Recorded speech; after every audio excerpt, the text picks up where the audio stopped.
strait when we basically don't take anything, we don't need the oil at all. And it wasn't important for us, but it was important for allies. It was important for people that we get along with very well, including the major Gulf state countries. So I put it out yesterday. I thought it was good.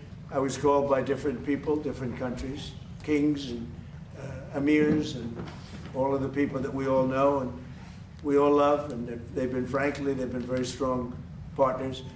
And they said, we'd love to do it a different way. We'd love to invest in the United States with billions and billions of dollars and continue our record setting, because there's never been a time like this with the United States, with the factories, with the plants, with everything else. And we would like to invest tremendously in the United States as opposed to charging a fee. And I like that, actually, because I don't think anybody should be able to charge a fee for the strait or for any other straight relationship in terms of other sections of the world. I don't think anybody should be really in that position. But we were doing it as a reimbursement. The Gulf states are going to invest a tremendous amount of money into the United States, and that was very satisfactory to me. I think it's actually much better. I fought for that. في مجال النفط سوف يتم الإعلان عنها هذا الأسبوع. أنتم تقومون بعمل رائع. On the prior question, the Hormuz Strait toll idea for you, that's dead now. That's completely gone. No, I just told you. You have Saudi Arabia, UAE, Qatar, Bahrain, and Kuwait, primarily, and then others. I spoke to all of them, and they would love to invest more money in the United States at record amounts, and that would be very acceptable. And this way, there's no fee. I don't like the concept of a fee, but at the same time, it's not fair that we're protecting this strait for the entire world, for China and everyone. I don't mind protecting it for China. I don't mind protecting it for anybody, but it's unfair that we're not in somehow compensated. And we've been doing this for many years. It's bothered me 25 years ago.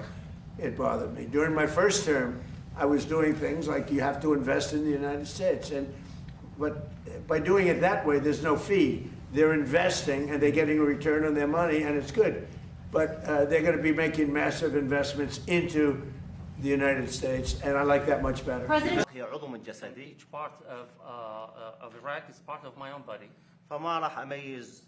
He might have been sleepy, but boy, he could create inflation like nobody. And I inherited that. And is the military attack on Iran, is this a strategy to bring them back to the table? Or is it to degrade them so the regime will eventually fall? Well, we don't think we need the military there anymore. It's a very big operation. And what we do have is the oil companies are all going in now, and they're doing partnerships with Iraq, and they're getting along very well. The relationship is a whole big relationship where we don't need the military there. We're there to help them.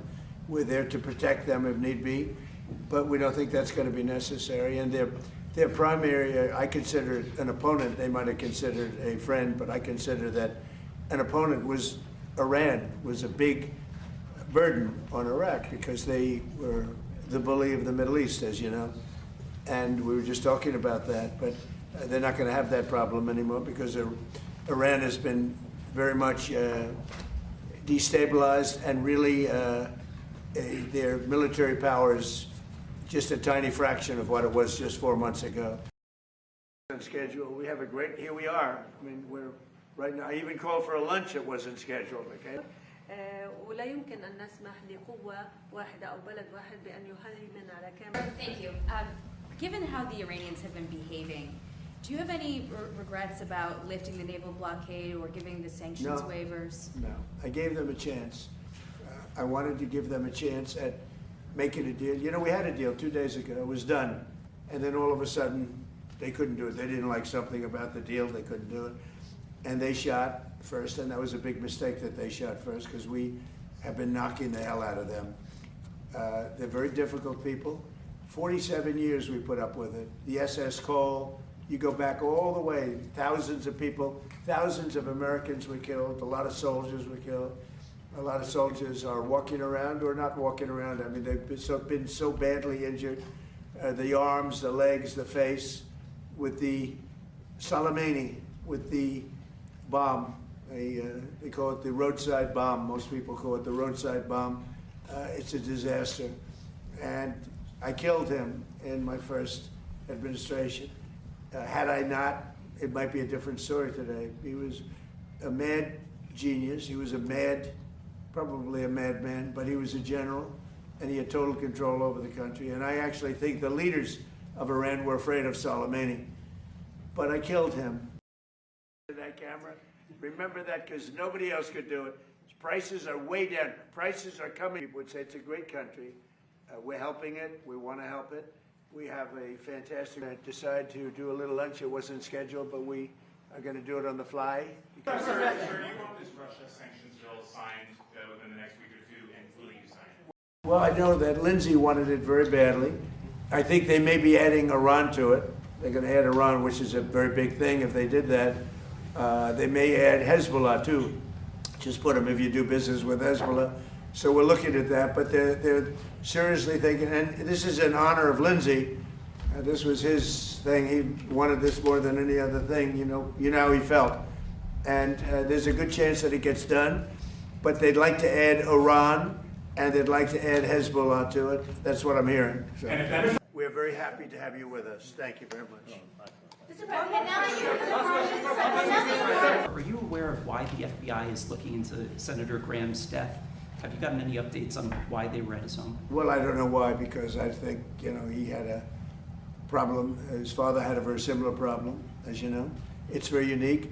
At first I heard it was clogged arteries, because he did have clogged arteries. He had a problem with that. He was, I wish he took better care of himself. I say, you can solve that problem, but what happened is actually something that's very hard to detect. It was not related to any blockage. It was a totally different thing. And supposedly, and I've watched all look, Baghdad, I think, and I and this country, we're going to make some tremendous music together.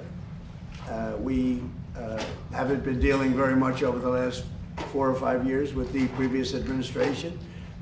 Iraq has tremendous potential because of their oil and because of other things, but because of their oil. And we're going to be doing a lot of deals. We're going to create a lot of jobs for both countries, and we're going to be taking out a lot of oil. A lot of oil is coming out, and the American companies are doing it. Mostly American companies now. They don't want to do business with others. They want to do business with America, and that's good. And that's one of the reasons that I felt so strongly that this was going to be a great prime minister, and I fought for that. وهو أيضا من المعجبين بأمريكا والولايات المتحدة. العراق طبعا دولة غنية لديها كثير من الاحتياطات النفطية وهي لا الأوبك احنا أحد البلدان المؤسسة لها. We are one of the countries that established OPEC. لكن نريد حقنا وحصة منصفة للعراق. We need like a fair share for Iraq. العراق حارب داعش. Iraq fought ISIS. والإرهاب بأجمعه. And terrorism at all. وبدعم الولايات المتحدة الأمريكية. Support of the United States of America. وهذه الحرب مع داعش. This fight with ISIS. كلفتنا نفقات كبيرة. It cost us like huge amounts of money. ودمرت البنى التحتية العراقية. Destroyed the Iraqi infrastructure. مقدار الضرر اللي أصاب العراق. The damage that really was against Iraq. أكثر من 400 مليار دولار. Is more than $400 billion. لليوم بعض العراقيين مدن مدمرة. Until today, like some Iraqi cities are totally destroyed. ويسكنون في مخيمات. They're like living camps. Thank you very much. Mr. President, now